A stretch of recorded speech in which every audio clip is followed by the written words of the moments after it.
సంధ్యావందనం అంటే ఏంటి అంటే ఆయా సమయముల్లో సూర్యుణ్ణి ధ్యానం చేయడమే సంధ్యావందనం.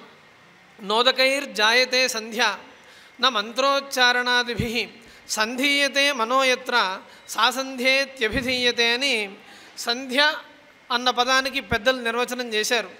నీళ్లు పారబోసినంత మాత్రం చేత సంధ్యావందనం అయిపోదు. ఏదో మంత్రాన్ని గడగడగడగడ అర్థానుస్మరణ చేయకుండా పరిగెత్తేస్తే సంధ్యావందనం కాదు. సంధీయతే మనోయత్ర, అక్కడ ఏ సూర్యమంత్రం అయితే ఉన్నదో ఆ సూర్యమంత్రాన్ని చెప్తూ ఆ మంత్రం యొక్క అర్థాన్ని స్మరణ చేస్తూ ఆ అర్థాన్ని తాదాత్మ్యం పొంది అనుసంధానం చేస్తూ ఉన్నప్పుడే అదే సంధ్య అవుతుంది. సంధీయతే మనోయత్ర సా సంధ్యేత్యభిధీయతే. నా మనస్సులో ప్రకాశించే తేజస్సు ఎవరిదో కాదు, సూర్యభగవానుడిది అనే ధ్యాసతో సంధ్యావందనం చేయాలి. అందుకనే సవితుర్వరేణ్యం అని గాయత్రి మంత్రంలో కూడా సూర్య తేజస్సు యొక్క ధ్యానమే అక్కడ ప్రధానంగా ఉన్నది.